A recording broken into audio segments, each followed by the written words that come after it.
Hey, so my name is Richard Mulholland from a presentation company called Missing Link, and welcome to some tips that we're going to give you to up your Zoom presentation game. Now, I have already done a video on this. We actually created a video way back in 2020 when the lockdown started. It's done really well for us. It's had 150,000 views and a lot of great comments, a lot of great feedback that really help people just find their way in presenting this way. Now, I'll include a link to this so you can actually go and find it. However, some of the ideas in this video, they were relatively new in that space and things have evolved so quickly, they may be somewhat dated, but the principles are sound. What we have done is created other videos along the way, like how to share your screen better, and I'll include a link to that as well. And if you're not using tools like Prezi, like I'm using in this video here today, it's definitely something you should check out. But that's not the purpose of today's video. Today's video is to give you backstage tips, to give you 5 backstage tips for presenting on Zoom, tools that you can use to set up your Zoom system for when you're delivering a presentation so you can present like a pro and have an unfair advantage over everybody else.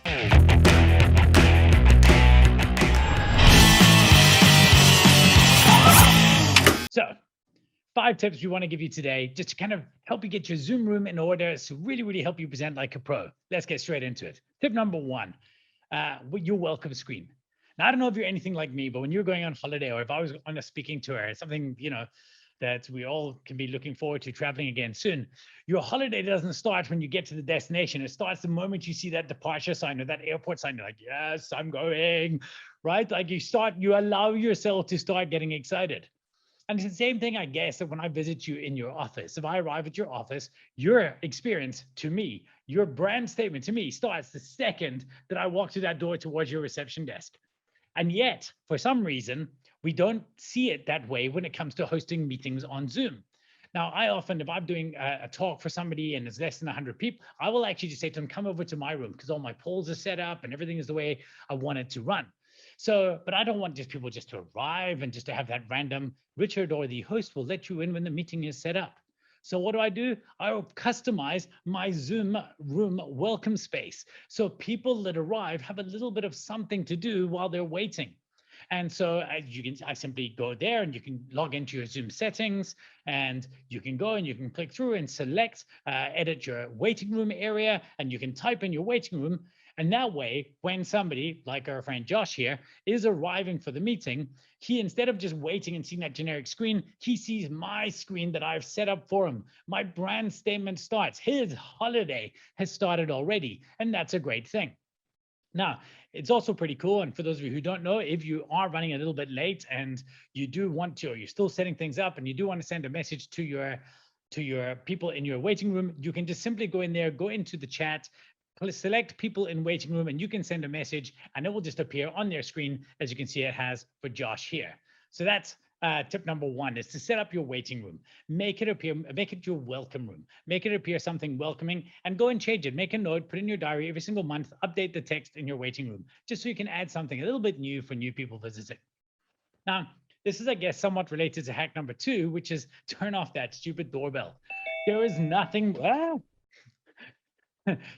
that's embarrassing. I was going to say there's nothing worse than dropping your clicker in the middle of a video.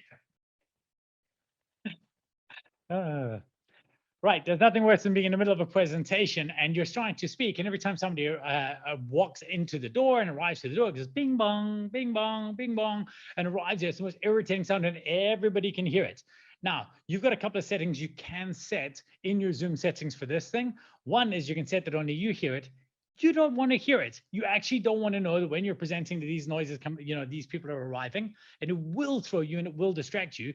Or you can of course turn it off for everybody, including yourself. And I suggest that that's what you do.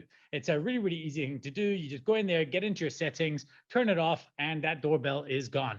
Maybe for certain meetings, you may want to know when people arrive, but for the most part, what I do is I set up my waiting room, but I make it that people have to wait there until I allow them in. So nobody just joins by default. And that's the setting that I have for when I'm presenting, or in fact, when I'm running meetings in general. And I guess a related tip 2.5, is to make a co-host, right? Have a digital door person that's there just to kind of get things going for you.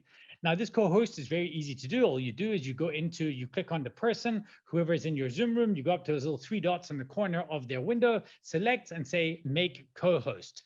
Now, as a speaker, why are co-hosts helpful? Well, for a number of reasons. One of the things is that they can trigger your polls for you. So when you're presenting and you can turn around and you can just say, hey, blah, blah, blah, I want to ask you a question. What are the budgets we have now? What are we facing? Hey, Justin, would you mind just triggering off that poll for me? Poll number 1, please. And I'm talking and boom. And again, if Justin knows or that person knows where you are in your presentation, then that will just appear at the right time. So they'll know what poll's coming. So you'll work together with them. Another thing that's great is that your co-host can turn off any hot mics that happen to be left on during the presentation. Nothing worse is, you've all been in webinars when somebody's presenting and then you hear somebody on the phone or somebody doing something and there's that same old, hi everyone, sorry, could I please ask you to turn your mics onto mute? Thank you so much. And then of course it happens again. But of course the co-host can mute everybody or can go through and mute people one by one if they do see that those mics have gone hot. So hot mics are something you should never have anyway, unless you really, really need them, but just something to be aware of. Now, this leads me nicely into tip number 3, which is noise canceling. Now, for a while, I've been a big fan. So noise canceling is something you need to have. You can't be delivering a presentation and having dogs barking, and people are forgiving of everything.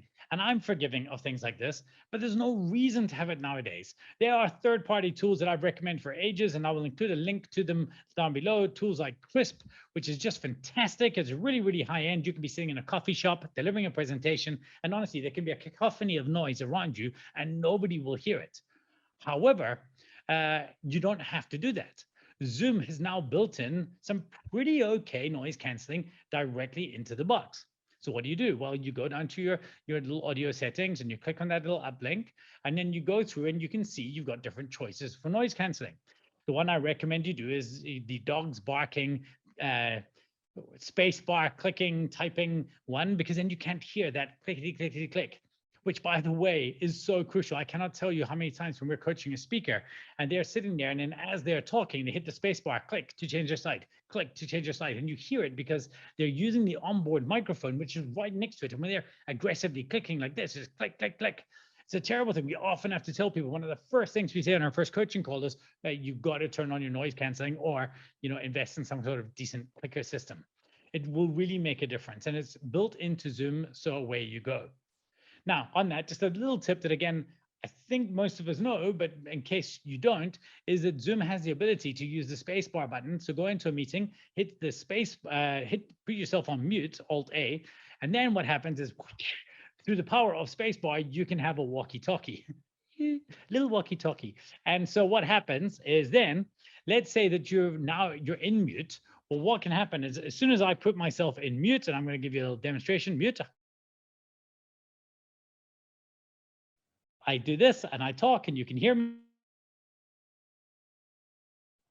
But once I've done it, if I tap spacebar and just once after I've let it go the first time by holding it in, I tap spacebar and I'm muted or I'm unmuted. So then what happens is you can tap it, untap it, tap it, untap it. And you just from now on for the rest of the meeting, if you've done it that way, you can just tap your spacebar, you're unmuted, tap it again, and you're muted. You don't have to hold in the call button the whole time.